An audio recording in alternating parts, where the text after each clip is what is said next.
Hey guys, welcome to the podcast. This is our third installment of the playtesters, and tonight we're going to be playing Mythic, the hunt for Bigfoot. Now we're going to step outside the war game um, community for a little bit, as many of us designers design games that are not just war games. And this is a game that I had designed with a friend of mine a number of years ago, probably about three and a half years ago, just before COVID. We put quite a bit of work into this. So this is a fairly polished game that's sans the artwork because the artwork is stuff that I did and it's functional, it's playtest. It's not something I would put in a game that we would want to sell. So we're going to play some tonight. A number of people I've invited, maybe being a Friday night, traffic, internet. Right now it's just me. But we're going to dive into this here in a minute and give some people a chance to get on. Also, if you are in the chat and you would like to join us and play, I think you have to have Tabletop Simulator. But if you'd like to jump in and grab a seat, we can have up to 5 players. The game basically works with 3, although it's best with 4 and works very well with 5. It's not a solo game. It's not a 2-player game. It just doesn't work on that level just because of and you'll see as we go along. And once we get a few peeps on and start playing, you'll see what I'm talking about when it comes to how the game flows. So a little more detail on the background of this game. So my friend David and I, we used to, before COVID, there were quite a few places throughout San Diego where people would meet to play board games. And that's actually where we met. And he had made a comment one night that, because he's a huge Bigfoot fan, and kind of got me to fall down that rabbit hole. And I think at this point in time, especially after listening to and doing the research that we've done for this game, kind of become a believer. So I don't know where you guys stand. So in comment, why don't you let me know? You don't believe in Bigfoot? It's a nice mystery that, quite honestly, I hope never gets solved. I hope we always, for generations, wonder, does Bigfoot exist? And if it does, it's just avoiding us and hiding and doing a very good job of it. It would kind of be a bummer if we solved this particular mystery, in my opinion. But yeah, definitely in chat, let me know kind of what your thoughts are on Bigfoot. Now, so there was a game that I forgot what it was called now, but it made you think that it was about supernatural beings and Bigfoot and things like that. Hey, Telemachus. Hey, nice. Yeah, so yeah, that would be awesome to have you come on when you have a chance, my friend. That would be great. We want to get people in the community involved in testing some of these games and playing some of the stuff that we're doing. And then let me go through chat real quick here, and then I'll get back to my story about the history of the game here. Says, okay, Charles says, okay, just remembering I don't like the combat cards in solo air games, messing with Interceptor Ace Volume 2. Well, at some point, Charles, either in person or through Tabletop Simulator, I'd love to get you to play Richtofen with me and get your thoughts on it. And I'm building a solo bot. So for somebody who doesn't like combat cards and solo air games, I might have something that might sway you there, my friend. And New York Raider fan is in the house. Says, let's go, good vibes. So full confession, New York Raider fan, I grew up in the Bay Area, and I'm pretty much a Niner fan. So don't hate, don't unsub. Just and I don't have any hate for the Raiders, but yeah, I am a kind of a Niner fan. So anyway, Hey, Vigilant, how are you, my friend? Again, I don't know if you heard it, but anybody that's in chat that wants to jump in and play, let me know. And if you've got tabletop, we can get you a seat and you can play when I dive into the game. I know, right?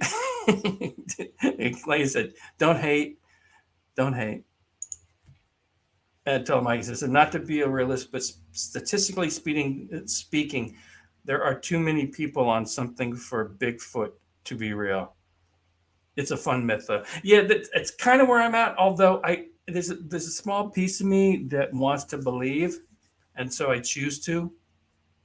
Um, Keep in mind, we've got some pretty broad areas on this planet that have yet to be probably even touched by human feet. Not that maybe our governments don't know if Bigfoot exists, but you think that if with all the technology we have today, that uh, if if they existed, we might find them. But again, there's all sorts of things that we don't know about our planet, and this just let's just hope that this is one of them. Okay. Anyway, so back to the history real quick. Um, so David and I were talking, and he was like, "Oh man, I really wish there was a Bigfoot game." And that was kind of the seed that planted in my brain, like, okay, let me see what I can do and design a Bigfoot game. And probably within a week, I had a prototype. Now, it is completely different than what you see here. Like I said, we've done quite a bit of play testing with this. We've gone to some local game conventions. Um, there is a group on Facebook of San Diego board game designers that I was pretty active with before COVID, and gone to a number of meetups with them. And like I said, we played this game a lot, and it's gone through quite a few changes, and it's gotten to a point now where I think now there's going to be a couple of changes. So what I have online right now are made from the artwork of physical copies of the game that we had printed through Game Crafter. So I have a copy, David has a copy, and there might be one other one floating around out there in the universe that we've done some playtesting with. And we've made actually a couple of changes which aren't reflected in this game or this copy. And I'm going through and reworking the artwork that will include those changes, but there's nothing that we can't play. Okay. Me and San Diego got major displeasure from our stinking former team moved to Smelly. Yeah, David, if he comes on tonight, is a huge Charger fan. I told him, like, he says, we killed Neanderthals. Okay, I'm sorry. If there's something out there, we'd finish them off too. Fair point. Fair point. No, not set up to do gaming on my tabletop. Fair enough, Charles. So anyway, let me check my Discord here real quick. Because Eric was supposed to be on here. He may be having some internet issues. I think he did the other day. So we'll see. We'll give people a few minutes. But what I'm going to do is I'm going to zoom up on the components here. And so basically what this game is, if you play hobby board games, there are some very common terms for styles of games and mechanics that are used within those games. And using those terms to describe Mythic, this is a set collection, worker placement, push your luck. Now, the unique part of the push your luck, which is, to me, I think we've done a pretty good job of making the push your luck work, and there's some real consequence when you fail at doing it, is you not only push your luck, you also push the luck of other players in a certain location. Okay. Hey, there we go. Hi, Eric. Hey, Mike, sorry, I'm late. No worries, my friend. I was just going over kind of the history of the game and just some of the background, Oh, cool. um, and about to dive into. Um, I was just talking about the description of the game being a um, set collection, push your luck, worker placement. Mix and match those in any order you want. But when you're talking to people in the hobby game space and you say those things, that brings to mind certain people will go, "Oh, I love push your luck games," or "I like set collection." And there's other mechanics that have common names, engine building games, Mhm. for example. Yeah. Cool. Hey, Mike. Hey, Mike. If you finished running your errands and want to join us, just go on Discord and there's some links in there, my friend, and you can pop in. So let me zoom up. I'm going to go over some of the basic cards and you can get an idea of how the game plays. But the object of the game is to collect enough evidence that you can make a claim that Okay. Bigfoot exists. Pretty All right. simple. Mhm. What we want to do is we want to create, and so I want this to be kind of a 1920s pulp fiction themed. So when we get the artwork, and you'll see again with the playtest artwork, it doesn't quite have that vibe yet. But I think with a good artist to go through this and give it a makeover, that's kind of what we want to do. And as a player, you play as an adventurer. Now there are 5 decks. There's a red deck, or let's call them teams. There's a red team, a green team, a brown team, a yellow team, and a blue team. And these colors might change if we get the game published, right? Yeah. Each of these teams, and I'm just going to use the red team as an example to go through the different cards here, okay? And what you have here before I dive into that are these 4 locations. Now, these are locations that are part of the Bigfoot lore. Boggy Creek, Ape Canyon, and Ape Canyon Creek. When I get in here, you'll see what they are. And if you know anything at all about Bigfoot or the Bigfoot lore, then these will be familiar to you.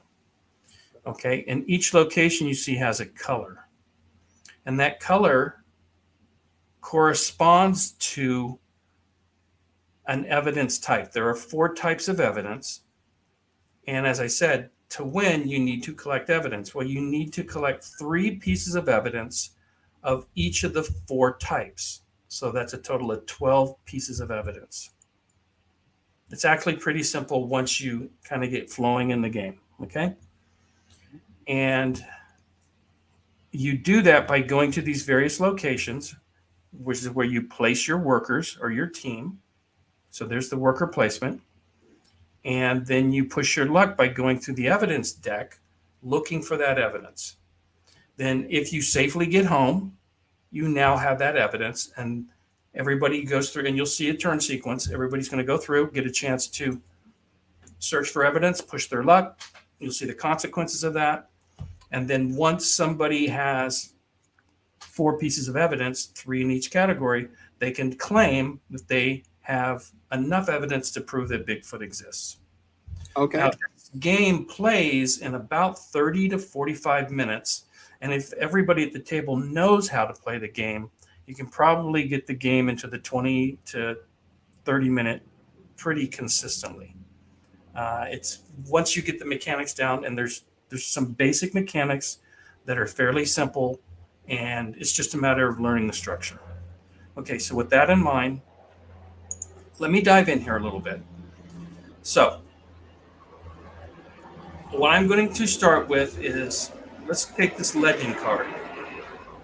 Sorry for the helicopter in the background, guys. I don't know. That's all right. I'll probably go shut my front door in a minute. Okay, so this just gives you some idea of what the icons are on the cards. This is called fear. Okay, this is part of the push your luck mechanic, and you'll see that in a second. The different types of evidence are forensics, folklore, photography, and tracking, and they each have a color and an icon. Now, these colors do kind of match the locations in that you'll see there is a evidence deck here. There's 26 cards in the evidence deck. The green evidence deck has more green evidence than the red or the yellow or the blue, and correspondingly. So if you're looking for a specific piece of evidence, you're more likely to find it in one of these locations. All 4 locations have all the evidence. You can go to one location and collect all the evidence if you were lucky enough to do that. Nobody's ever done that in playtesting or even tried, but probably could do it. Okay, but what you're going to find is evidence comes in, and let's just pull off a piece of evidence here. So here's an example of evidence. Okay, so this is green evidence, and it's worth 2 points. The evidence has points values of 1 to 3. Now, one of the biggest confusions people have initially when they are playing the game is they confuse this 2 with counting as 2 pieces of evidence. This is 1 piece of evidence. You still need 2 more of the forensics. This is used later for scoring, okay? And let me just go ahead and flip this deck. So you'll see, here's a good example. And you notice up in this corner here, there are 2 fear tags. There are none here, okay? And you see there's 1 and there's none. So those are the mixture of what you're going to see with fear tags on your evidence. And this is a total party kill. You see there's 2 of them in every deck. And when we get into doing the push your luck, this is when everybody in this location, basically their luck runs out. And you'll see what the consequence of that. So what I'm going to do is I'm going to go ahead and turn this back over, and I'm going to shuffle all of these decks just to make sure that they've been shuffled. So where's my shuffle? There it is, right at the top. We're going to shuffle this deck.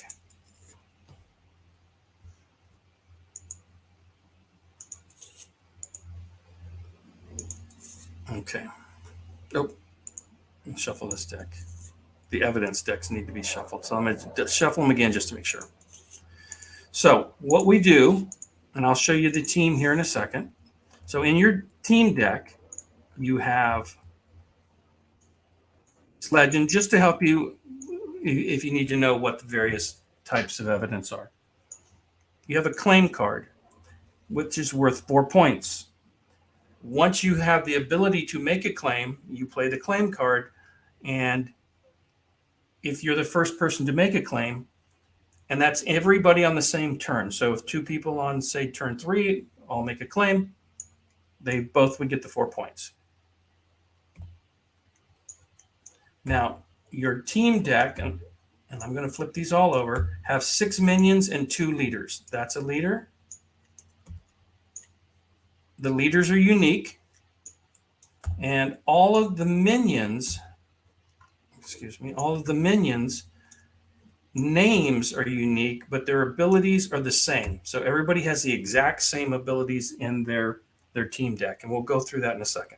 So let's take a look here. So Chad Yeager, he has a 3 and a 2, and Chow has a 3 and a 2, and these are your different evidence types. These are bonus points, meaning if at the end of the game, when we go to score points, if you have completed 3 cards of that type of evidence, in this case tracking with Chad, excuse me, as your leader, you're going to get 3 bonus points. If you have completed your forensics evidence, you'll get an additional 2.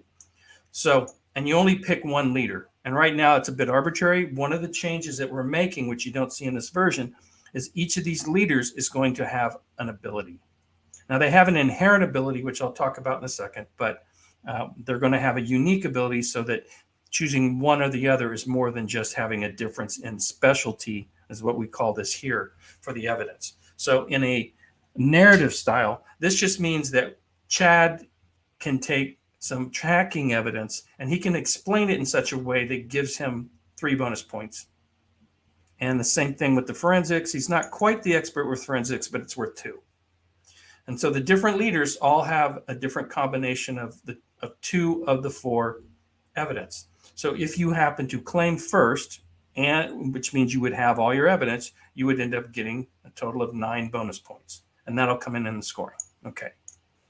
Now, you have 6 different team members. So, and on this particular deck, I've named some of the characters after my daughters and granddaughter. Katrina and Samantha are my daughters. So you have some abilities. So let's go over these abilities and just talk about them real quick. So Samantha has, for 2 action points, steal 1 randomly selected evidence card from another player at your location, and stolen evidence counts as found evidence. And that's just a definition in the game of what's found and unfound. Unfound evidence is anything that's still in the evidence deck. Found evidence is anything that's been found, and sometimes it gets lost and goes into the lost deck. Okay, you have a scavenger. Select any 1 evidence card from this location's lost evidence deck. So, and you'll see that these all have strategic plays, okay? Industrious gives you 4 action points. You start with 3 with each character, and you'll see that. Now, this is going to turn out to be one of our leader skills, but right now it's on a minion. This one has intuition. Look at the top 2 cards on the evidence deck. You must keep 1 card as found evidence, then shuffle the others back into the evidence deck. This one's really good when you suspect that there might be a total party kill, or you may get into a situation where you want to de-risk when you're pushing your luck. So this allows you to spend 2 of your 3 action points and pick one of the 2 evidence cards you get and then shuffle the deck. Recon, free action. This is now actually cost 2 action points. This is a change. May only be used during a player's placement phase. Nope, this is now just a normal action. But what it allows you to do is look at the top 4 cards of any evidence deck, replace them in the same order. Okay, so if you're in a location with Scarlet and you want to use 2 action points, you can look at the next 4 cards in the deck. And then Bush Pilot, which is a really fun one to use, you can spend 1 action point to return home with any found evidence that your Bush Pilot currently has at this time. And again, all of these will come into play and you'll start seeing the subtleties and combinations. Okay, I normally don't have helicopters flying over my house. That one's pretty low. The whole house is vibrating. Mike, Okay. I think Meandering Mike is on backstage. Oh, okay. Thank you, boss. Yep. Yes, he is. There he is. How are you? Hey, Mike. Hey. Everybody else noticed him but me. I was so focused in trying to describe the. That's all right. Hey, nerd. How are you, my friend? So, Mike, you've got Tabletop Simulator, I suspect? I believe so. Okay. And then if you can find my table, and the password is just hissy. I don't think it's case sensitive, but if it is, it's all lowercase. I know, nerd. They're coming for me. I think you sent them, didn't you? Nerd's after Just me. searching for you. Oh, by the way, we're enjoying a little India Pale Whale. Ah, there Chris, you go. you, my friend, a little IPA. There you go. Some local poison. We might have some love for IPAs tonight. Didn't have no love last night for IPAs. I know. Okay, so without spending too much time going into the details, because it's easy to get lost and the game can come across as being complicated. Once we start playing, and you hear this a lot with games, once you start playing, you start to see the flow and the turn sequence. Yeah. And then things start to make sense. Let me shut that front door. Hold on. Mm-hmm. Shut the front door.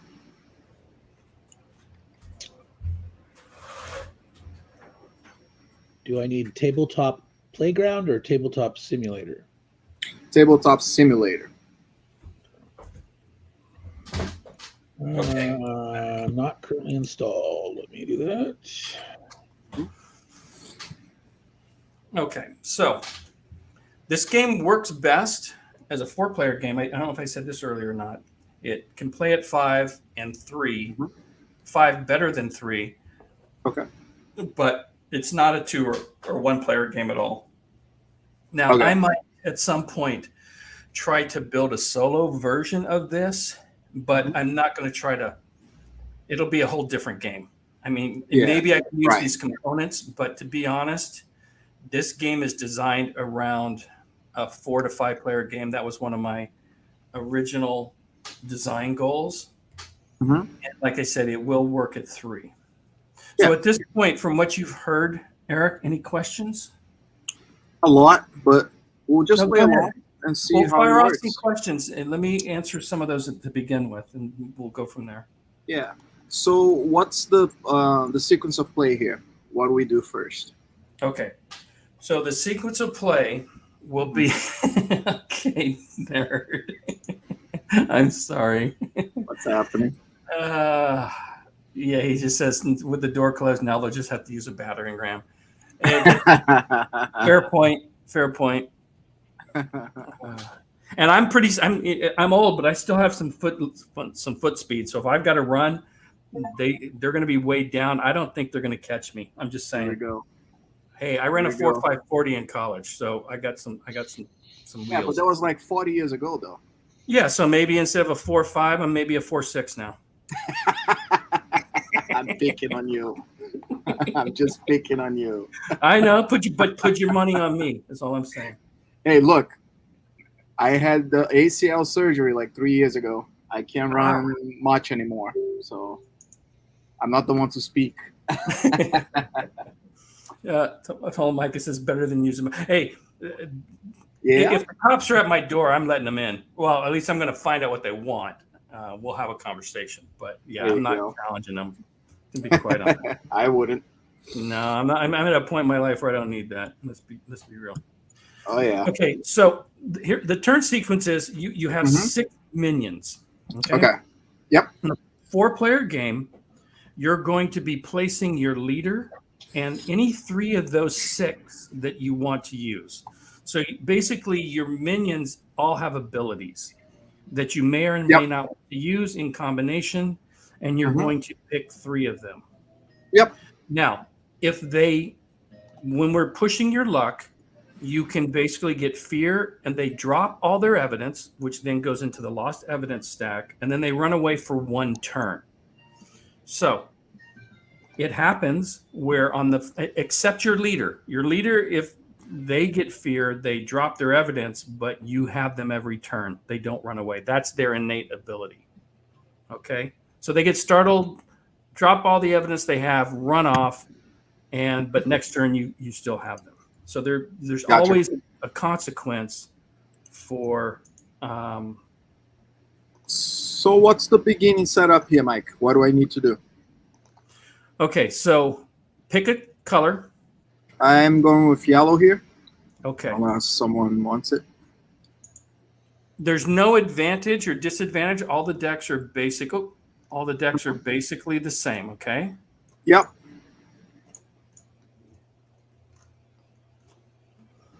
So what you're going to do is you're going to look at your 2 leaders and you're going to pick one. And quite honestly, right now, it doesn't matter. And your leaders are the ones that have a 2 or a 3, and they have a named character that doesn't have their color bar next to them. All right.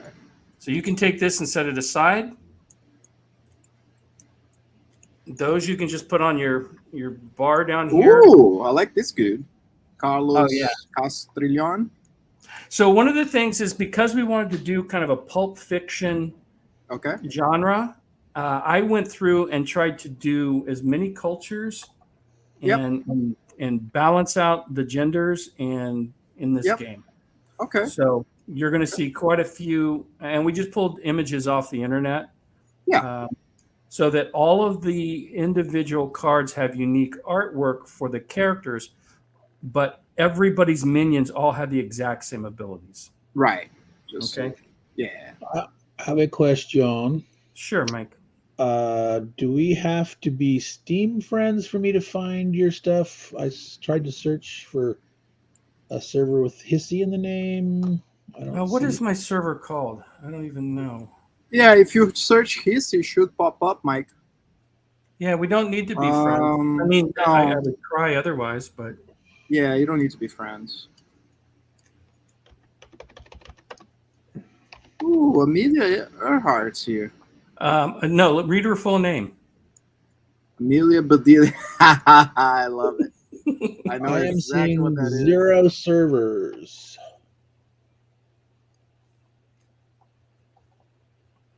0. Huh. Nothing. It should be called Hissy Cat Studio, I think. I mean, I see absolutely no servers. Okay, then you probably have a connection issue. My server browser is totally empty. So yeah, those location cards just kind of leave them set where they are. Okay, Mike, we'll let you kind of figure that out, and I'll talk about the game sequence. So what you're going to do, Eric, is you're going to pick one leader. Okay. Right. Let me. So I'm just going to take. Let's go with cards back. With Chow. I'm going to go ahead and put my legend over here. At this point, those cards won't be needed. I'll set my claim card aside for later. And then I'm going to go ahead and put my minions on my board because these are going to change as we're playing. And depending on the circumstance of the game, I'm going to decide which ones I want to use. Okay.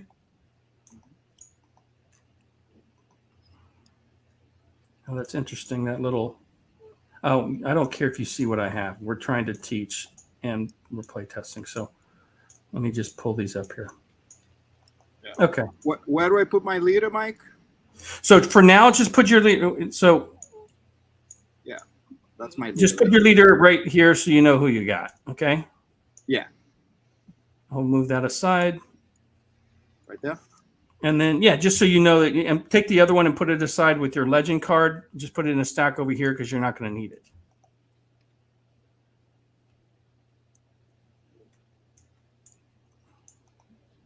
Yeah, you do your thing, man. I'll just watch. Okay. So you've got your leader and you've got your, so let's take your claim card, just set it right there because you won't need that to the end. And then now you've got all your minions and you can shuffle through those as you need to before you select. So what we can do is while Mike's getting connected, let's go through and I'll do a sample turn. Okay. Yeah. So once you have your leader selected, we're going to randomly select who's the first player. Since I'm teaching, I will be the first player. Now, it's not all that critical, quite honestly. And each location, you notice, has a deck of 26 cards that are the evidence cards. And in each of these decks, there are 2 what we call total party kills, which are the push your luck bad guy for everybody at that location. Okay. Okay. And you'll see how that comes up when we get into a turn here. So what you do is once you've got your leader and you've got your minions that are available to you, in turn 1, you have all 6 of them. We go into the worker placement phase. And so let's say I'm the first player. I can place this, and typically you're going to place these face down. Okay. Yeah. Yep. So I'm going to flip it and so what I'm going to do is I'm going to, and in this case, blue is probably what the evidence I want to get, right? And I can then go to the blue location and I can either go into the first, second, third, or fourth spot. And that is the sequence of searching for evidence. Now, when you have a thief, you don't want to be first or second. You want to be third or fourth. So we tried to make some abilities useful on the back end of the searching sequence. And other ones are better on the front. Okay, and that doesn't mean that you can't have a thief. Well, if you put a thief in the first location, they're just not going to be able to steal from anybody because nobody has any evidence yet because you're the first person to go. Okay. So you probably, unless you just want to use your action to search. So each character has 3 action points, and you can either do their ability, a combination of use their ability and search, or use all 3 of your action points to search for evidence. You don't have to use these abilities. Okay. So what I'm going to do, and I'm going to go ahead and just flip this over. I'm going to drop that in the first slot. Now it goes to the next player, and they're going to select one of their 3 minions or their leader, and they're going to place them in one of these open locations in any one of the 4 locations, or any of the open slots on any of the 4 locations on the board. This is the worker placement phase. And again, most games last 3 to 4 turns, so you're going to go through this phase 3 to 4 times.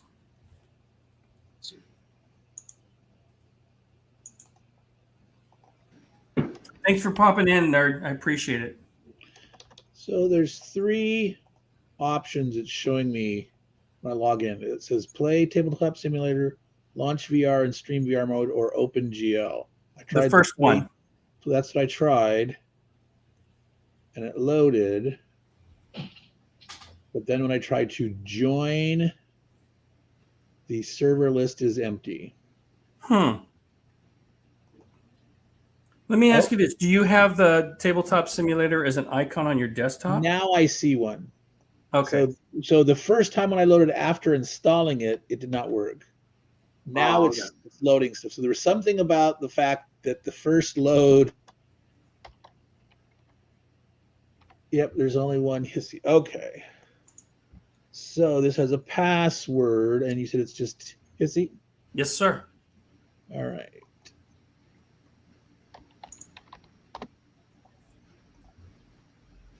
Connecting, it says. All right, I do now see the board. Awesome. And we see you. Hello.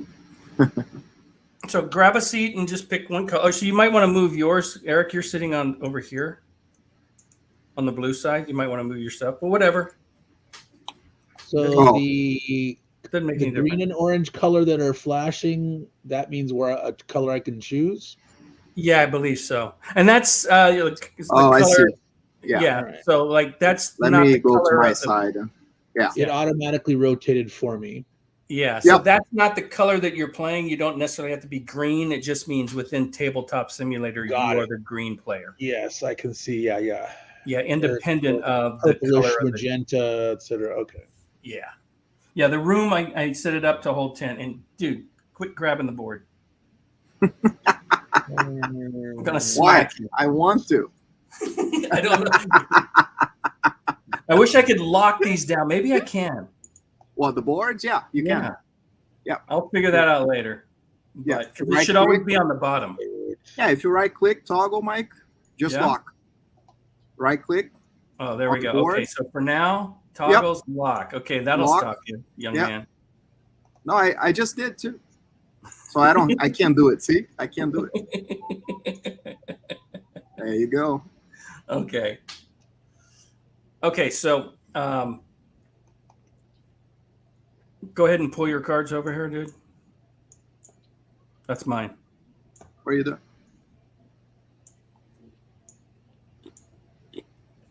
Mike was grabbing my cards. I'm red, my friend. You can be the green deck, Mike. You can be the blue deck, or you can be the brown deck. Oh, where's my deck? It's right over here. No, I'm blue, man. What are you doing? I'm totally confused now. Hold on. You said you were yellow. Oh, pick that card off the floor. So it has the label Hissy Cat in front of the pinkish reddish cards. Yeah. Come to my side, man. I'm blue. No, you don't have to be. This is not your color. You Oh, this picked side has yellow. my name on it. Yeah. No, Okay. Ignore the colors on switch the that. locations. Those are just for evidence. It has nothing to do with your player. Right. Gotcha. I've gone back and forth on whether I should change these colors because people do get confused by that. Yes. But I'm Don't- also worried about color blindness. So I have a limited palette. But Yeah. Okay. So for example, Mike, if you were to just say take the blue deck, okay? Let me just grab this, put it in front of you. Okay. So there's your deck. So we're not going to use the green deck and we're not going to use the brown deck today. Okay, at least not at this point. So what you should have, Mike, is a legend card, a claim card, which you want to set aside, 2 leaders, and that's one of your leaders right there, and those are your minions.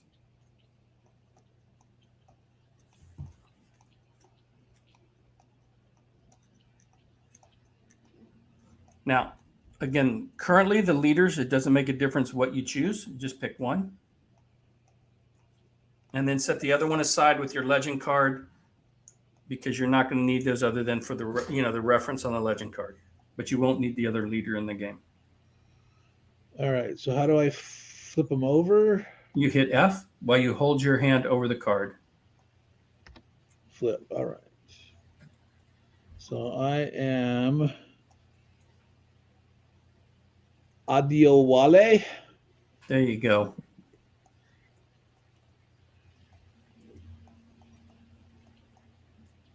All right.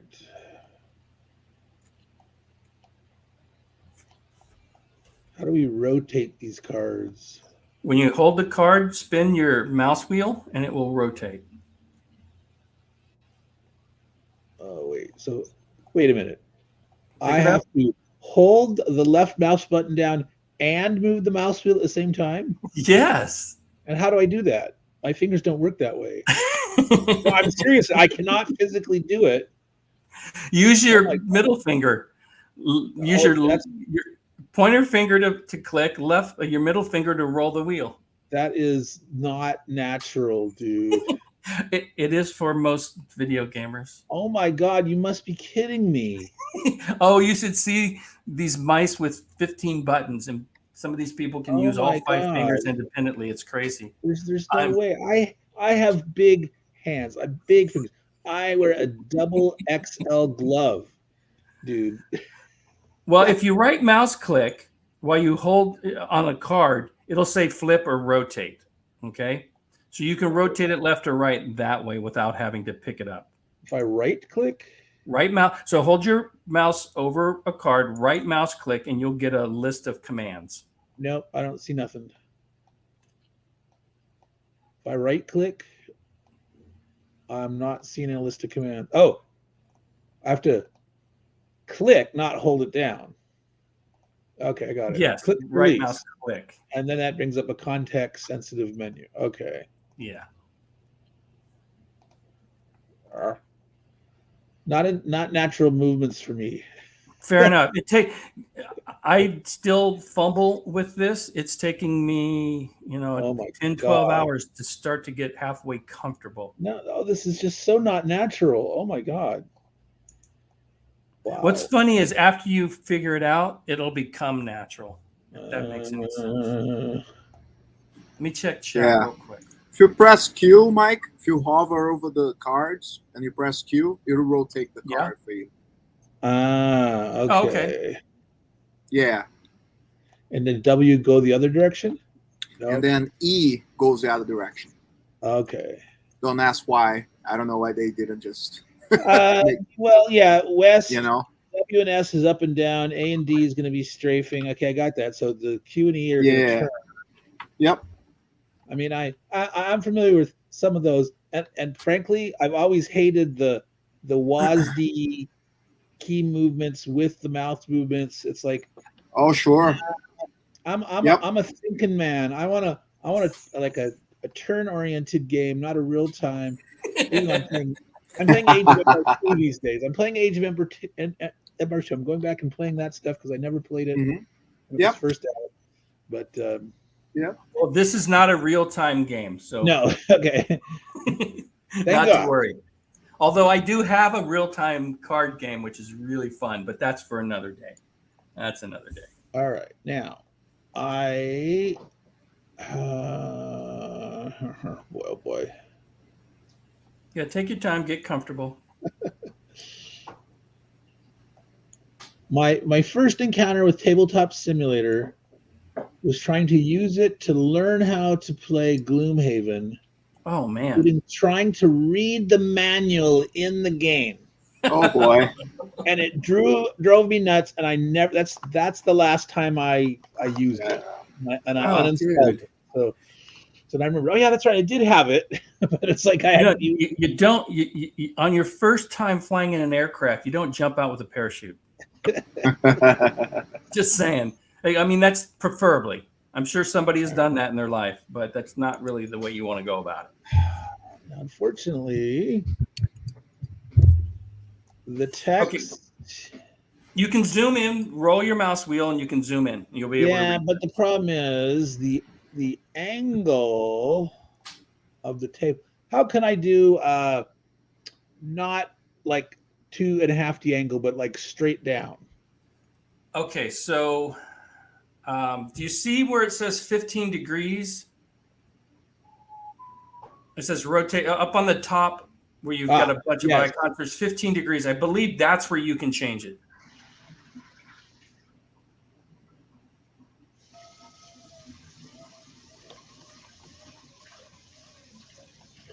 It's like a dude lifting weights. That controls the rotation, how fast it rotates the cards, but not like my camera angle. Okay. The camera angle, Mike. You press up on your keyboard. There press, we go. Yeah, there you go.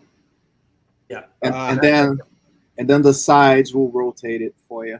And AWSD will move you around the map. Left and right. Yeah. Up, down, left, right. Yep. On the board. It is a bit odd though how it's programmed, but yeah. That's all right. I have to get in way far to be able to read these cards. Mm-hmm. Is there a magnifying glass like where I can hit a button while I have the cursor over a card where it does the magnifying glass? So you have a what is that? There is one that option. God. If you hover over and press option or M. M is magnifying glass. Okay, this I can read this way. Oh, nice! Yep. I did not even know that. Yeah. Okay. Oh, sweet. That'll help. Oh my God, that'll help. Yeah. Well, as I go through and rework the artwork, I'm going to change the font, make things larger, and all sorts of things. Again, this is a prototype. Yeah. And you know, to the point of doing, and when you do design, having a physical prototype that's getting close to production, these are the types of things that you can really start to test. Oh, that font is too small, or I can't read it, or you know, whatever the case might be. Yeah. For example, you notice there's a color stripe on the left-hand side of your team, but not the leader. And when they're face up, you don't know which team the leader's on. And that's just a miss that I did when I was laying out the cards. I should have had that stripe so you know that what team those leaders are part of. Mm-hmm. Although I think initially we thought the leaders might be shuffled around, but then that would make a different card back. And when we started flipping cards over, anyway, that was just part of the design. And that was an omission that not put that stripe on there, which will be in the next versions of the cards. Okay. So you've got a leader selected. Mm-hmm. So what I'm going to do is I'm going to take mine and I'll just leave it face up and I'm going to place it in the first slot right there. Hey, what are you doing? Get out of here. So, yeah, that's interesting. All right. Okay. To get in the way of people's. Yeah, if I can, I'll make this table larger, and I can. Let me toggle these and try to move these. Move the boards a little bit. Yeah, if they kind of nestle them, make them all cozy, and yeah. And this is just me still learning Tabletop Simulator and how to organize the tabletop, right? Yeah, we all are. No worries there. Yeah. So, Mike, why don't you can choose one of your 6 minions, and you're going to choose a total of 3. Actually, we might end up doing 4 because it's a 3-player game. But for now, we're going to play it like it's a 4-player game. And you're going to select one of those 3, and your leader. Now, you don't know what these abilities do or anything like that. So as a general rule of thumb, you want your thieves, you can place them in slot 3 or 4. Your bush pilot, ideally in slot 1 or 2. The other ones you'll just have to learn as we play. And so, Mike, you select the leader and then you select 3 minions, you said, in the beginning of the game? Well, but you can just select your leader now and place them, and then we'll... I already did. Okay. Yeah, it's right here. And You so... said bush pilot in slot 1 or 2? And so Mike selected to put 1 in slot 3, so it goes back to me. I will... Let's see. So Scavenger pulls evidence out of the lost evidence, and you notice there's none there now. The way that you get evidence in lost evidence is as we're playing and you start finding evidence, and then all of a sudden you lose out on your push your luck. When you drop your evidence, it goes into the lost evidence in that location, and you go home and or lost for a turn, but your evidence goes into lost evidence. And then the scavenger can come in and go through that with a lot less risk and pull that evidence out. But but it costs you 2 points for your action points. So you're not going to get as much evidence, but you de-risk the option of the chance of fear happening to you. I mean, you'll see how that plays out here in a minute. Okay. Okay. So what I'm going to do is I'm going to take, and I'm going to get my bush pilot. Where are all my cards? Oh, I got 2 more over here. Okay. Recon. There's my bush pilot. So I'm going to rotate this, and I'm going to drop my bush pilot right there. Close enough. Okay. So Mike, go ahead and place another worker.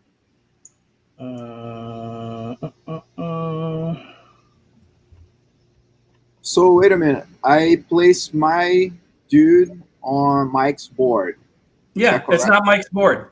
It's a board. Bluff Creek has a preponderance of yellow style evidence. That's correct. That position. You're going to get the 2 and the 3 point evidence in the colored location that associates with that evidence. And all the other 3 evidence that you find there will all be 1 point evidence.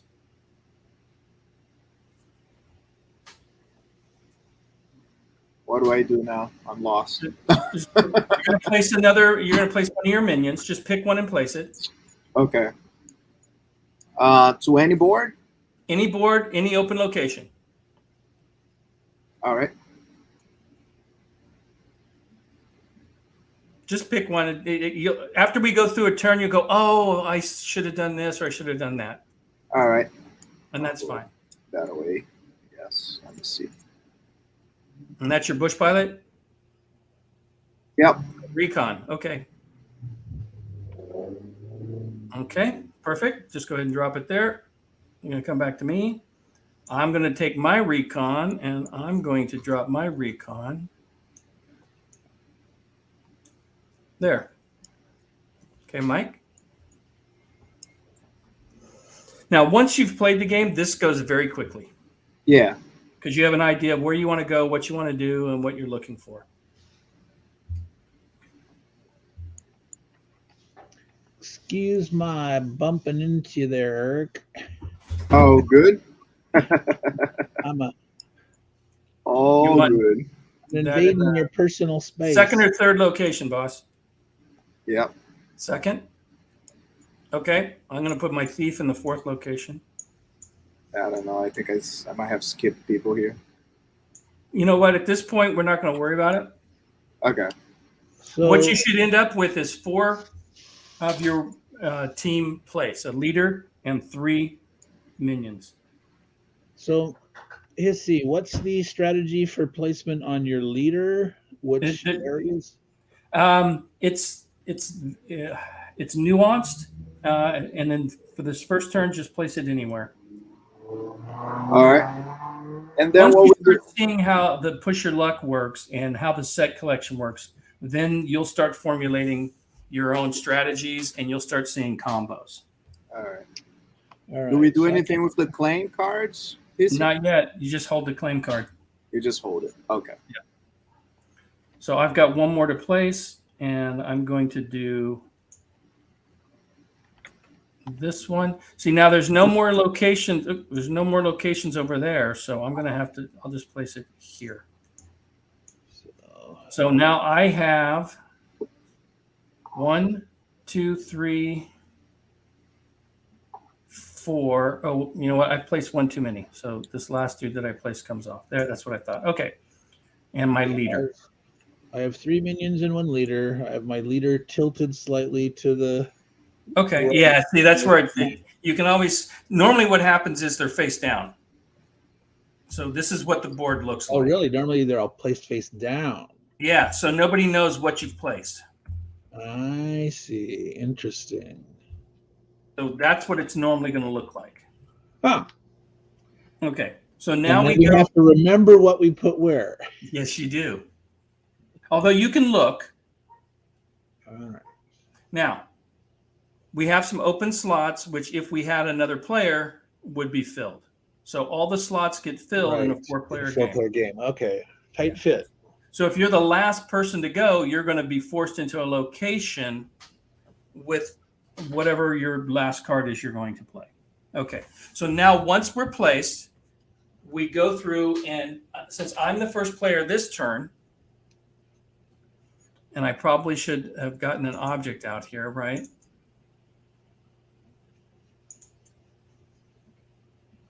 Let's just get, there we go. And then this will go to Mike, but for now, I'm the first player. I get to select one location that we resolve. Now we're going to resolve all 4 locations, and then that'll be the end of the first turn. And then we start back up. We do our worker placement. We do our action points and search for evidence, which we're about to do. Yeah. And rotate through. It's a very short turn sequence, okay?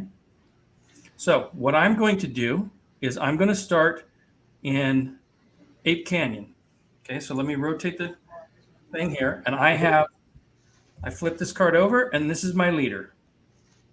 Mm-hmm. Now my leader, I have 3 actions. In the future, one of these is going to have 4 actions, and one of them will have the intuition to draw 4 action points. But that's not the way the game is now. So what I have is the option to pull an evidence card or play an ability. Your leader's natural ability is that they don't disappear when they have fear. So what I'm going to do is I'm going to basically pull the top card of the deck. And we're going to flip this. And I found a 3-point piece of evidence, and there's no fear on it. So I put that on my card. I don't have this safely back to my base yet. That's 1 action point. If there was a fear tag here,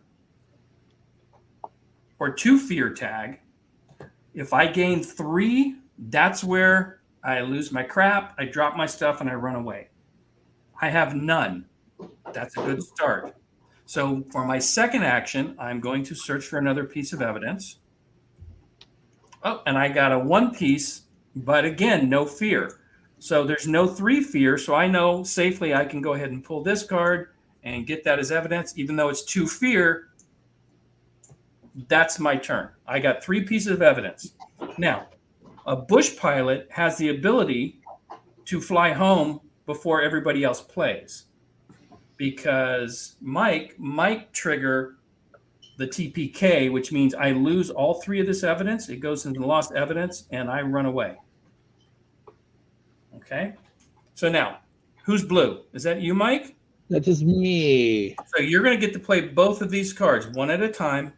So let me flip this. You have your bush pilot. The bush pilot says, return to base, keep any found evidence, but that costs you 1 action point.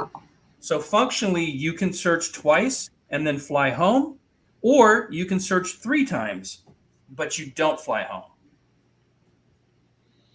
Okay. Well, so I can make that decision after I've drawn the first 2 times. So yeah, or the first time. You might pull a 2 fear tag like I did here and decide you're just going to fly home. So 3 fear against you causes you to lose all your evidence. and then you would be unable to use her next turn. So And you what lose that was player for the benefit of the leader? Is that they ignore one fear, or no, they don't ignore any fear. You just can use them every single turn. They never, they show up to work every day. okay? And So even though they will have abilities going forward. We just haven't put it on the card yet. they run away, but they come back for more. Yep, exactly. All right. So I will flip the top card here, and it's. Oop, did I flip more than one? Oh, dude, seriously. That's total party kill. Let me oh, great. So Let me it, go it seemed to have flipped 2 over. okay, so which one was the first one it flipped over? Well, this one was on the top. I hit F. Oh, you turned the whole deck over. You don't want to hit F. So we okay. know at the bottom of this deck Oh. is Bigfoot. So you're going to slide one off and then slide hit one F. off, then flip it. Got it. Okay. All right. So you got one evidence and you've had no fear. Go ahead and flip that one. One evidence and no fear. Whoops. So at this point, you have the option of flying home or safely flipping another piece of evidence.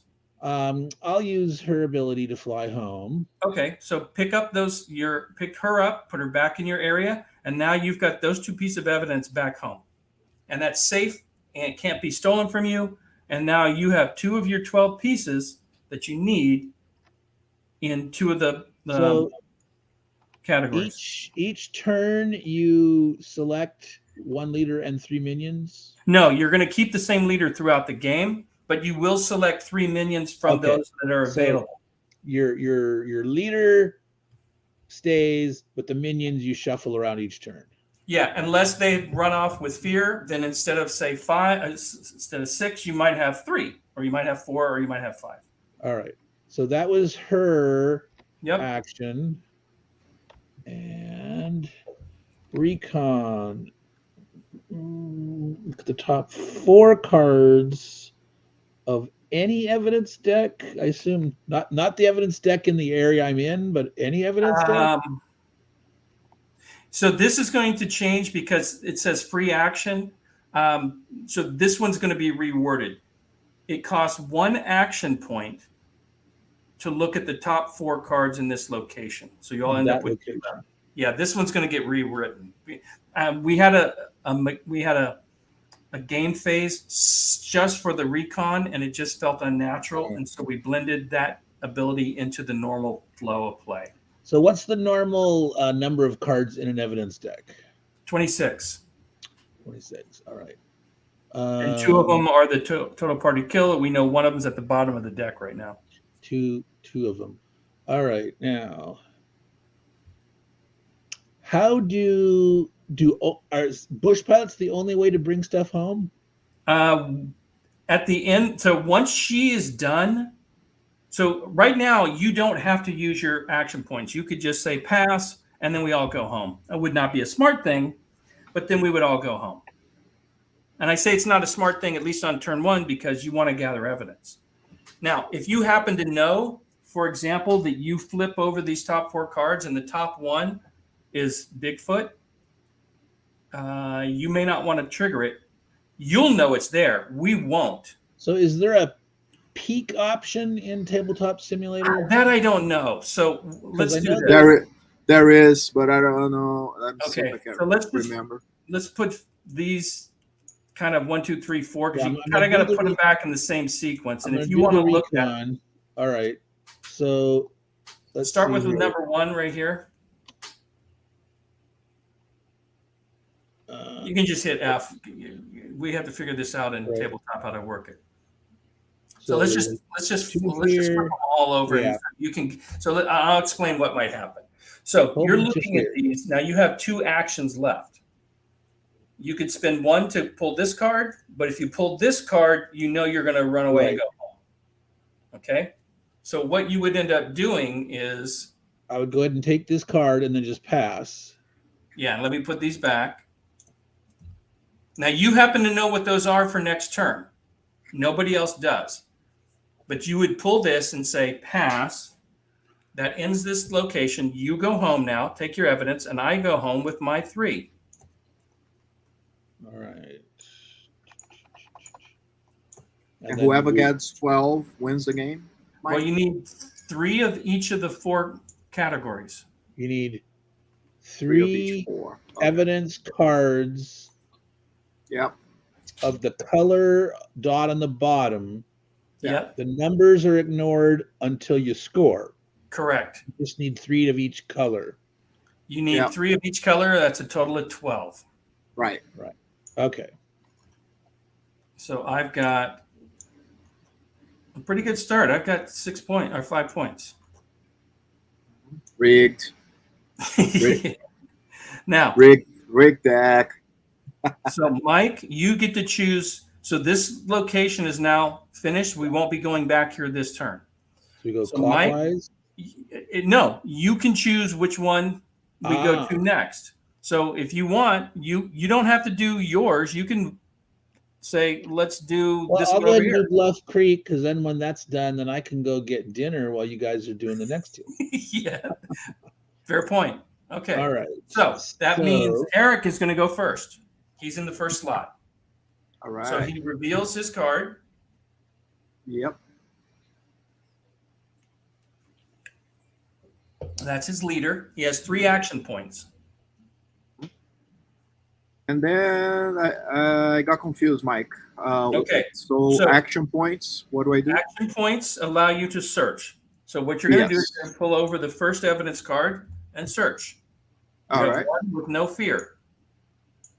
What's the icon up top? This one? Yep. The Right here. camera, That's Oh, Photography. photography. Gotcha. All right. So now I got another one. Yeah. Oh, Oh, okay. dang it. So here's what happens. ouch. Uh-huh. This goes there. Oh. You go home. He's Uh-huh. I go home and I can't be used. Oh, Next okay. he's over there. And Mike loses 2 minions. They cannot be used next turn, Mike. Oh, All right, so Bigfoot. The minions are in Bigfoot Quick Everything timeout. showed is- up in the middle of camp, and Yep. everybody crapped their pants and ran off. Everyone's skedaddled out of They're there. like, ah! But now there's only All right. one left in that deck, so keep that in mind. Okay. How many per deck? That was quick. 2. Two Two. in each. Okay. All Okay. right. I had to pull one, huh? All right. Yeah. I'm gonna go get some dinner, guys. Okay. All right, So, Mike. Now, Eric, you can No choose. problem. That's which the of game, man. Yeah, game All over, man. So, it's game Eric, over, man. you get to choose Yes, sir. between the Boggy Creek and Skookum Meadow. All right, let's go Skookumato. Okay. So let's rotate. I'm in the first slot. That is Recon. All So right. let's do 1. I got to figure out how to do the peak because you have to put these back in the same sequence. Oh, And okay. obviously, if people cheat, that's not cool. But we're going to expose these. So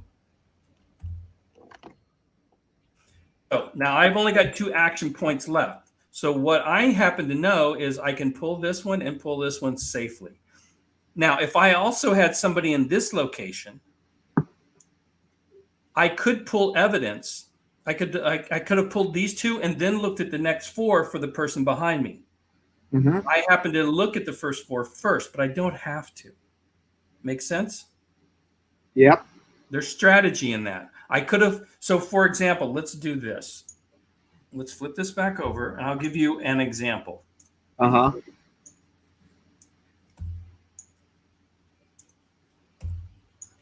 So I have 3 action points. I could have said, okay, I'm going to spend 1 action point. Oh, I got a piece of evidence. I can now spend 1 action point to look at the next 4 cards. Yeah, Okay. makes sense. Yep.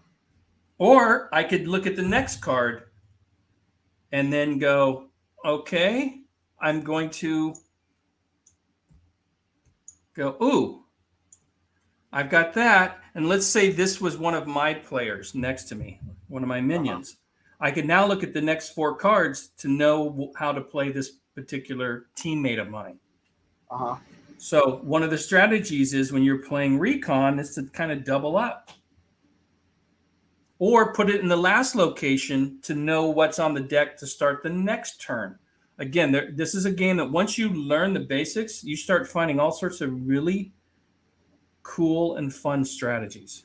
Mhm. So in my case, we'll play it as I did. I searched, I pulled the top two. Now I'm done. It goes to you.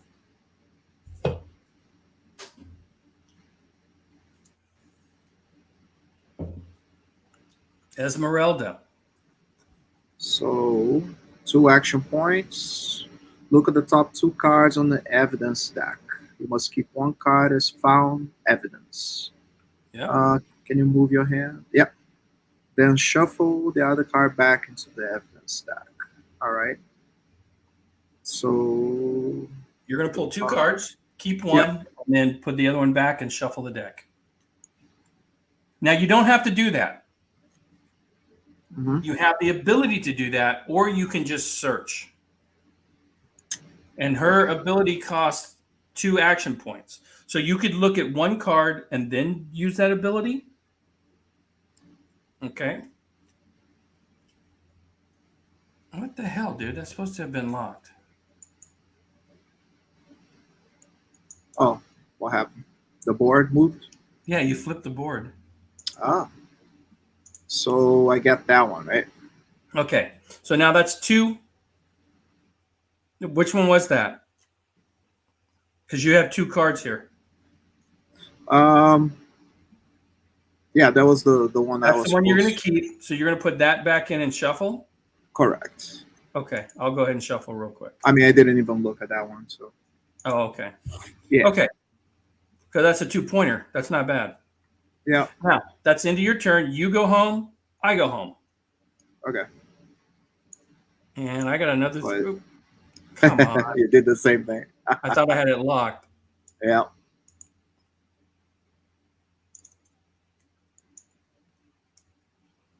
Okay. So I'm going to go home. Yeah, people are watching us going, these idiots.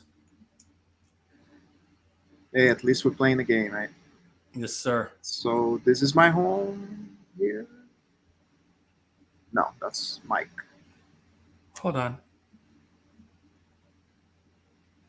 There we go. I forgot what my home is. Oh, over there. Over there. Gotcha. Okay. As we fumble along. Let me just check Yeah. that real quick. It's all good. Oh, Telemachus says, in conjunction with Alt Zoom, hold Shift while Alt Zooming to see the backside. Thank you, boss. Well, Michael, shoot. Hey, Zilla. Nice to see you could stop by for a second, my friend. Thank you. Come and play with us, Telemachus. He said he's got some internet connections tonight, but 1 week he will dive in and join us. So Cool. Awesome. Yeah. Actually, Mike, I'll be right back. 2 seconds.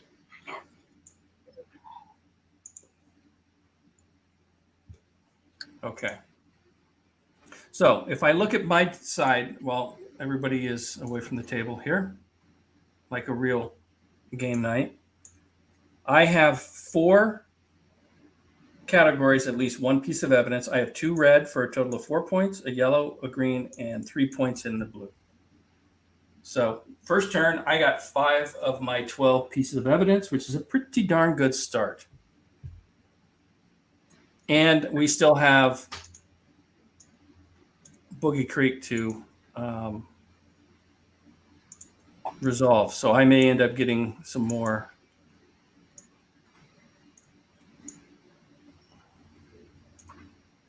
There you go.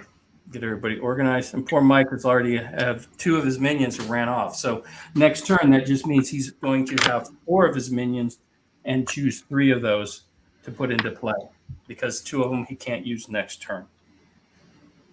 And that's what happens with the push your luck. You lose that evidence and you see how the total party kill works when the Bigfoot shows up at camp and scares everybody away. Now there's only 1 more left in that deck. And at that point, if you remember that, then people kind of play a bit more aggressively in that location. Although you still have your own personal push your luck consequence. So it's never safe. Never. No, we want the push your luck aspect. And I actually, for marketing purposes, I take the word your and I put a / between the Y and the O. So it says your and R, like push your luck and our luck. I'm not sure there's going to, well, let me rephrase that. I'm pretty sure there are going to be a number of people who don't like the fact that I could do something stupid and they feel the consequence of it. I, as a designer, like building games like that. I like to put a little bit of pain in my games, just a little friction. Mhm. Okay, so let's go ahead and resolve this location now, Eric. Oh, yeah. You have 2. Oh, wow. Dangerous. Yeah, you get to go first. Oh, let me switch my camera here. Sorry. All right. And what does Matt do? Recon. Now keep in mind, you can pull evidence and then search or any combination, or not even use his ability. And how much evidence have you taken home so far? Just one piece? Just one. I've got 5, dude. Come on. Yeah, I think you're cheating. Well, that's okay. All right, so let me pull one here. Let's see.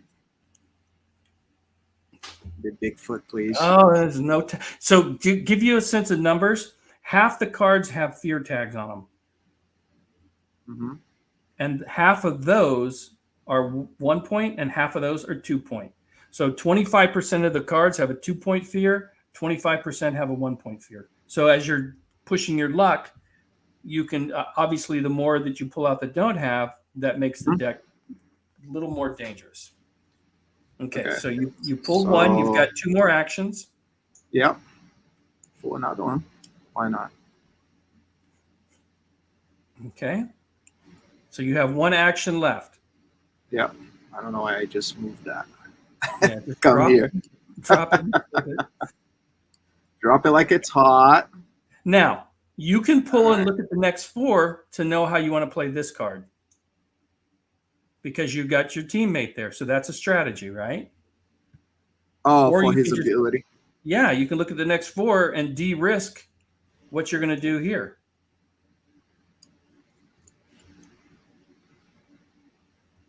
You could probably just do, you know what? That's probably a good idea, right? Just doing like you did. Go 1, Yeah. 2, 3, 4, and then flip. And now they're in the right order. Yeah. That looks like Gus Fring. All right. Oh, the problem is, how am I going to look at them, though? Get out of here. Stay there. There you go. There you All go. right. I think one. I'm pretty good. Okay. Looks good. So now Matt is done, and you're going to go to your next. Go ahead and put these back on the deck. Yeah. All right. Get them. Let's get them. Yeah. Oh. Yes. That's tricky. Now, what does this say? 4 action points. So now that's going to be a leader's ability in the final version of the game, but right now you got 4 action points. Yeah. Do you remember how many fear tags you had? Because if there were less than 3, you could pull all 4 of those and get 4 pieces of evidence. I didn't see any fear tags on them. Okay. So you pull the first one and flip it. You do them one at a time, your first action. Yep. Okay. Good. Next one. I'm just going to pull them and then I'll. Okay, flip that. Oh, yep. You're clean so far. Another.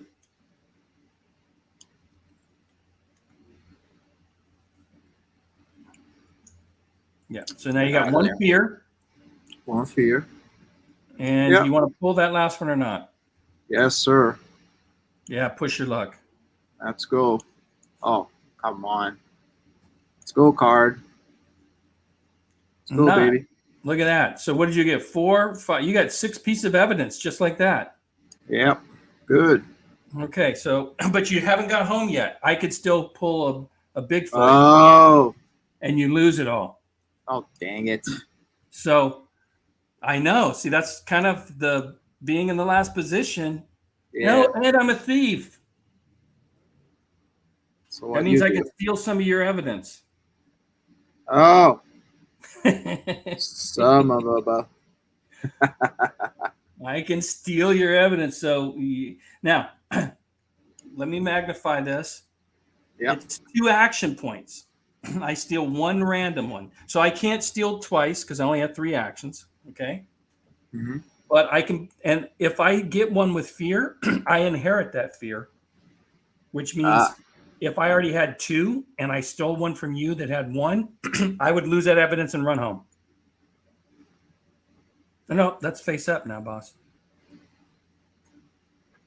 So I'm going to spend 1 evidence, and I'm going to search 1 action point, and I got a 2-pointer. Okay. So now I can look at your cards and see which of these players I would like to steal from. Camera's off. Sound off. A 1, and a 2. Okay. A 1. And what is that? Move your hand, please, my friend. What is that? A 2. Okay, so what I'm going to do, I'm going to steal from this character here. So let's take 2 of your evidence cards. We'll just put 1, 2. I will shuffle them. Oh, let's flip them.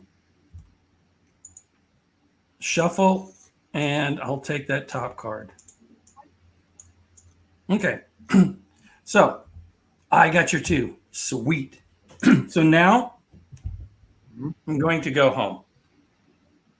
All right. Okay. So I get this evidence and that evidence, and I go home, and you get all that other evidence is yours. All right. So let me get myself organized. So now I actually have 3 pieces of green evidence. So I've got one of my 4 sets completed.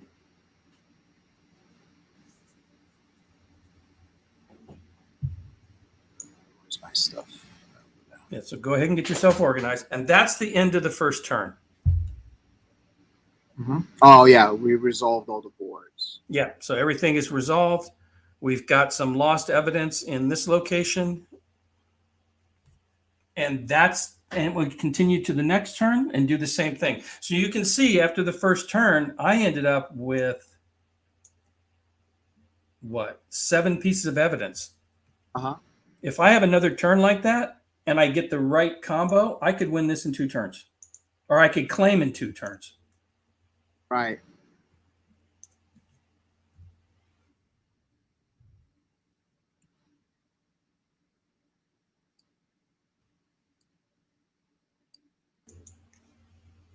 Okay, let me just check.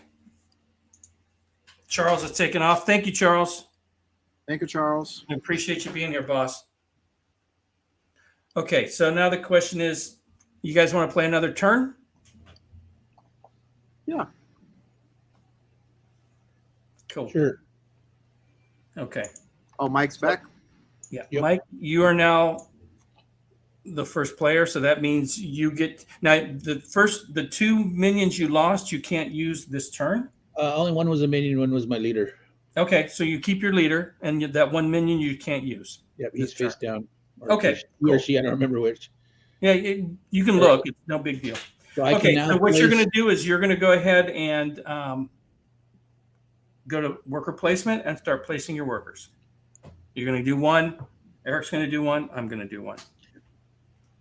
And now there is evidence here, which you can always look at if you want to put your scavenger to go grab a piece of evidence from the lost evidence stack. I will place my scavenger. Okay. So do I pull from the deck at random, Mike? Or No, you can I- put whoever you I get want. to choose? Yep. Okay. Unless they're like Mike's 1 minion that's run off, you get to choose. Amar, my thief, he ran away. How many minions again do I get to choose? You're going to have a total of 3. 3. Yes. So Mike is already placed. So Eric, you need to place a worker. Yep. All right.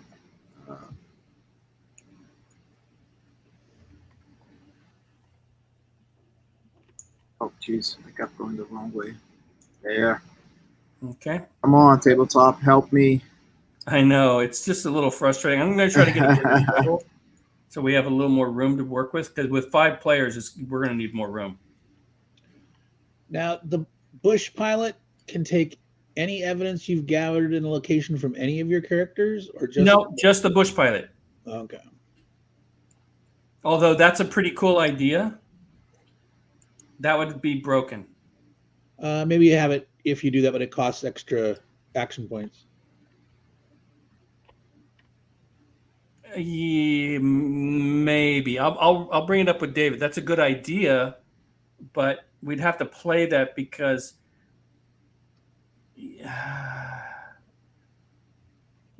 yeah, you'd have to have multiple people in a location. They'd have to have evidence, and then you would have to. We don't have a mechanic that allows you to take them, but that could be the action, and then fly home with it. I'm gonna see what David thinks on that. That's actually not a bad idea. Okay, so Mike, have you placed your second? No, I'm figuring out what I'm gonna do here. Okay.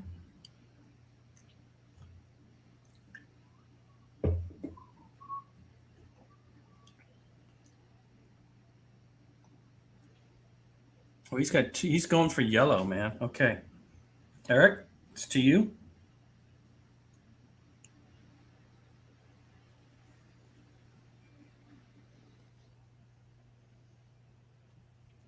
All right. I'm done. Okay. It's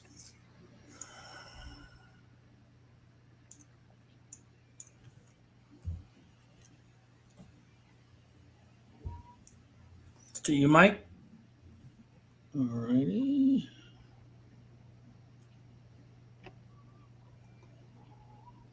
He's really loading up there. Okay. That's some serious movement, dude. And he's got this bush pilot in the 3rd slot. Okay, that's interesting. Okay, Eric, have you placed your 3rd? No.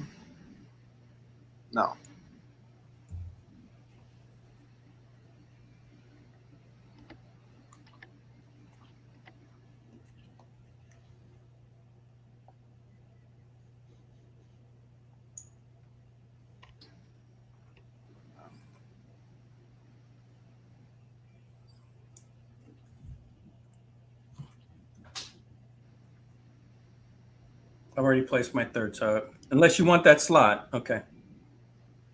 Okay, Mike, you've got one more to place. Okay. And I'm going to go. I don't need that. Let's go here. Okay. So worker placement done. 3 cards each, right? 3 minions and a leader. Okay, Mike, where do you want to resolve? Oh, hold on. I didn't place one, I guess. I'm missing one. Am I? Yeah, No. I see 4 yellow. Oh, yeah. Got it. All right, I'll go ahead and do Ape Canyon. Select that Okay. first. Okay, so that starts with moi. That's my leader. First piece of evidence. Oh, 1 fear tag. So now there is a 25% chance that I get 2 fear. And this is a yellow. I could use yellow, and it's a 2-pointer. That's a poor color on. Now, the fear cards on the evidence just affect you. The full on Bigfoot affects everyone, right? Exactly. So I am going to play conservative, and I'm done. All right. I don't know what that is. Watch it be a 2 fear, and I would have made the right call. Oh, I could have had a red. Ah, all right. Oops. So those two pieces of evidence go into lost evidence. Lost. Because I personally fear, but I go home and Yep. just sulk when I'm And then available. I flip, and I have intuition. And intuition. Oh, sorry. I meant to hit M, not W. I have 4 action points. So we're going to pull the first one. Oh, again, 1 point, and that's a 2-pointer.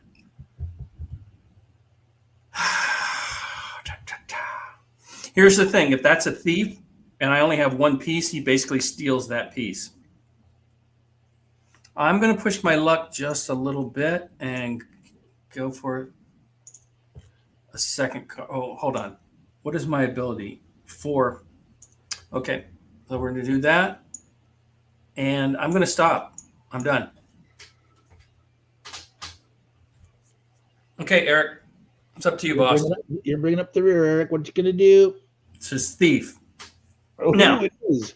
you have 3 action points. Stealing costs you 2, and you inherit. But before you steal, you inherit the fear. So if you steal any one of my cards, you're going to have 1 fear, and if you search and get 2, you now have 3, and you run away. So one when thing. he steals the evidence, he encounters that fear of the evidence. Yes. And you can do your own narrative on it, right? The fact that he stole it, maybe it was something really horrific in my evidence, or whatever the case may Oh, be. Hissy, have you ever played the game Chill, the role-playing game? No, I haven't. Yeah, this has a nice sort of flavor of Chill or Call of Cthulhu, where instead of it's fear instead of insanity, but What's going to be cool, Mike, is we could not stream this and play and put that down. These kids these days. So there's two. That's funny. The whole deck. Is there a thing to say to force that to the back? I just locked it. Yeah, I thought it was locked. Now, there's 2 lost evidence underneath it still. There they are. Okay, so let me explain something, the strategy with thief, okay? You can search, and if you get a 2 fear, not steal.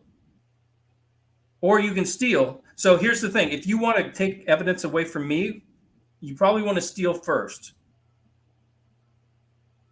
But okay, go ahead and do that. Go ahead and flip it. So it's 1, so you can safely now steal from me. And I would steal one of the blue ones because they're 2-pointers. They're both 2-pointers for things. So you just grab one because it's not going to matter.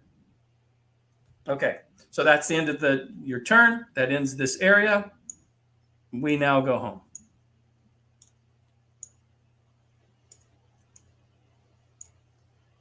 Okay, so let me take my evidence now that I do have.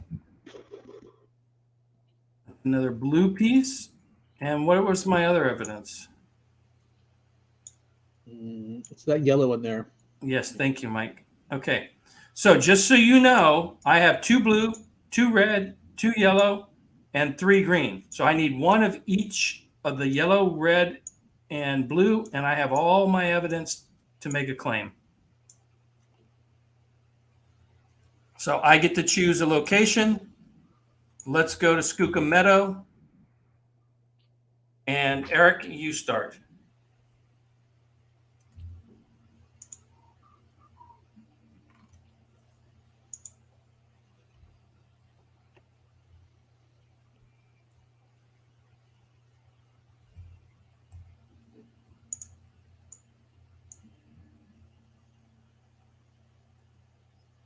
So you have your bush pilot.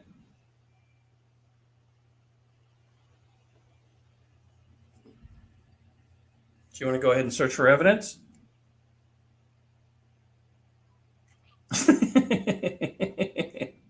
One fear tag. It's a 1-pointer. Boom, 3 fear. All goes in the lost evidence. And your bush pilot is now, out for a turn. Put him wherever you want to. Okay. In timeout. So this guy will be available next turn. So what do I have? I have intuition. Okay. So, sorry guys. Intuition allows me to look at the top 2 cards, and I have to keep one. I must keep one, and then I shuffle the other back into the deck. So what I'm going to do to begin with is I'm going to pull 1 card. Let's see what I got. That's a 1 fear. Okay, so this is where this intuition comes into play. I'm going to go ahead and pull 2 cards. Now, this is where I'm de-risking. I'm not going to get 3 pieces of evidence. But I'm going to look at these 2. That's a 2, and that's a nothing. So clearly I don't want that, right? Because that's going to make me run away. So I'm going to do that. Put that back on the deck, and then I'm going to shuffle it. Eric, it's now your turn. How did you just shuffle that?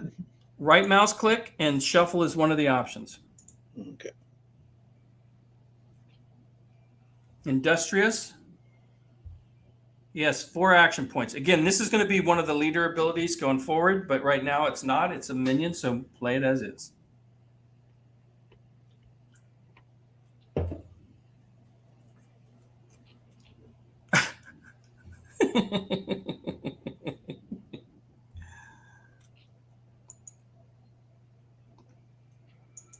I could have sworn I had those all locked. Okay, so you got 1. Your second. Oh, look at you. No fear. Look at him racking up the evidence. Oh, come on. Maybe that's was his play, man. Oh, dude, not cool. Very cool. From my perspective. No, not cool. I was putting me on the brink of victory. And now this dude is done for half a turn. What a dumb, stupid game. Some people are going to hate that. And yeah, like I said, too bad. Yeah. Okay, so Part of the Mike, you get to choose an area to resolve. All right, let's do Bluff Creek here. Okay. All right, we've got our scavenger. And scavenger says that I can take for 2 action points. So before you do that, just so you understand your options, you can search for evidence and then see what the fear tags are, and then search for evidence to make sure that because now you have all your options, right? You're going to not. Now you said I can look to see what's over here. Yes, right? you can, and you don't have, and you do not select. Right. Bigfoot. Okay. So yeah, I'll go ahead and do one of these first. Okay, so here's your options. You've got 1 fear tag. You have to spend 2 actions to get this card. Yeah. There's a 25% chance you're going to get 2 fear and run away. Yeah, so you can either. I'll go ahead and scavenge. Okay, and then that's the end of. You're done. That's for him. All right. Yeah. So now you could have searched, and then if you found something, then you wouldn't be able to scavenge, but you could have gotten a better card potentially. Yeah, I'm fine with this. Yep. All right. Just so you know your options, because it does matter. The next character. Industrious. 4 action points. 4 action points. Oh, see, there's nothing, no fear. Leave it in the middle for now. Well, that's fine. Put it there. That's fine. Right. Because it's on your card. Yeah. Now you're at 2. All right. She'll stop. Okay. And we'll go to the next person. Your bush pilot. Bush pilot. Ooh, 2. Now you can fly home with that, or you can be done, and then it's my turn. If I have a thief, you could lose that card. Bush piloting only costs 1 to go home. Yeah, but you have 2 fears. So if you pull another one and you I'm gonna risk it. okay, push your luck, my friend. Awesome. I like it. She's gonna. No. So she runs away, Yep. goes Can't use it ahead, next and she's all afraid. She is very afraid. Oh well. And now you. Do do do do do. You're With upside my down thief. there, but you're thief. Naughty, naughty thief. They're all 1-pointers, so it doesn't really matter. I'm just going to snag that one. And I'm going to pull one more card. Ooh. I'm going to end my turn and go home with that, with my booty. Well, yeah, of course you stole the one with no fear. Exactly. All right. I'm not dumb. I've played this game like 3 times. So unfortunately, I got way too many blues. No, those points may count. Yeah, but I have more blues than I need for. That's the danger, right? I got more greens than I need, but it looks like we're going to go another turn because I needed 2 yellow. That completed my set for the blue. So my blue and my green are done. I now have my yellow and my red. I just need 1 piece of evidence in each to finish that off. And we still have this location here. So Bogey is that Creek. odd that in doing all this activity in the yellow, I have not drawn a single yellow? It happens. Well, except for what got feared away. Yeah, that was the problem. Yeah. All right.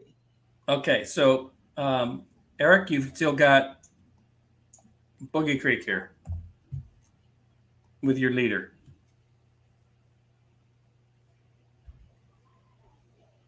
It looks like we lost Eric. No, I don't hear him. Eric? All right, Charles. All right, I think he already left, and I think I already said goodbye to him. He is muted. It shows him as muted, and so he must have stepped away. Okay. So what are your thoughts so far, Mike? It's taken a while to get used to it, but I can see, like I said, sort of that feel from the horror role-playing game chill, where you're doing stuff and things are affecting you, and you're building up a certain amount of fear, and you're having to uncover evidence. But the more evidence that you uncover, it's affecting you. You know, well, as in Cthulhu, you'd be going insane. It's much better to just run away. Well, the first edition of this game, the minions, there was a stack of minions in the middle of the table, and they would get killed. It was much more violent, and we toned it down. And you would lose I'm here, guys. Sorry. Okay. I was talking, and you guys couldn't hear me. We didn't hear you. Yeah, so in the first version of the game, you would lose minions, and they would lose you victory points, but you'd have a body count. It was fun. But you could have a hardcore variant, you know, kind of like a rogue, like, you know, where you know, no saves. So, Mike. Yes. My leader here, he has a 3 yellow and a 2 blue. What does that mean? Okay, so at the end of the game, when we do scoring, you only score points for the sets you complete. Gotcha. Okay. And if you complete a yellow set, you get 3 bonus points. Oh, I see. If you complete a blue set, you get 2 bonus points. And the narrative is that particular character, so the idea was, and the backstory, which adds some flavor to this game, and it does help, is that we're all part of an international society of adventurers, and we have our annual convention in a hidden location in Paris. And this year, when everybody shows up to that convention, who can claim that this year I proved Bigfoot existed? Gotcha. And when you're making your pitch with your evidence, if you have the yellow, that just means you take your evidence and you can tell your story in such a way that you get 3 bonus points. Okay. You're an expert in that area. Again, with the narrative, and if you kind of read that really. Kidding? So look what I just fucking drew. I know. So you lose the one. You lose 2 evidence. Oh, and you're the only one there. Oh, poor guy. Run away. 3 times I pulled Bigfoot on this game. That's unbelievable. Ouch. 3 times. Hey, we've had Bigfoot back to back, and that's funny. 3 times. Hey, at least you only hurt yourself. Boo-hoo. Give a crap about that. What a win, man. Well, you know what? Funny. You're player That was 1 funny. now.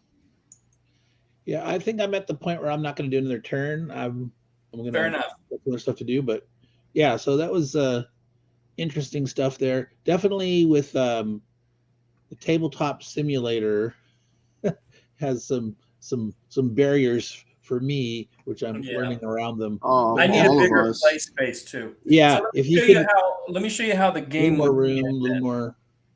So let's say that I had claimed, and just for the sake of this conversation, I've got. So I would have played my claim card at the end of that turn, Uh-huh. the game ends. And then what we would do, and let's just say I had 2 1-pointers here. Okay. So Uh-huh. what I would do is I would have 4 points, and because would have all of my sets, I would get my 2 bonus points. So I'd have 9 points. I would then have 10, 11, 12, 13. I would have 14, 15, 16, 17, 18, 19, 20, 21, 22, 23, 24, 25, 26, 27, 28. I'd have about 30 points.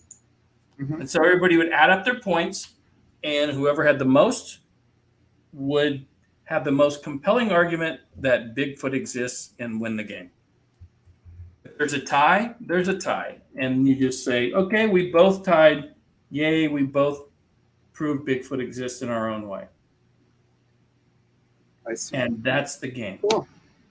So how likely is it that more than one player is going to do their claim in the same turn, though? So we've, in all seriousness, I have play tested this in various fashion, but in this current iteration, which is 95% final, it happens probably half the time, if not 60% of the time.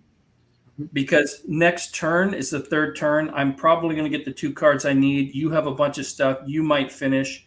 And Eric has been a little unlucky. He's probably not. So he's probably going to finish way behind us in points. And it may be a race between you and I. Every now and then somebody wins in 2 turns. And I've never had a game go 5 turns that's been played correctly. Oh, man, I've been getting so unlucky.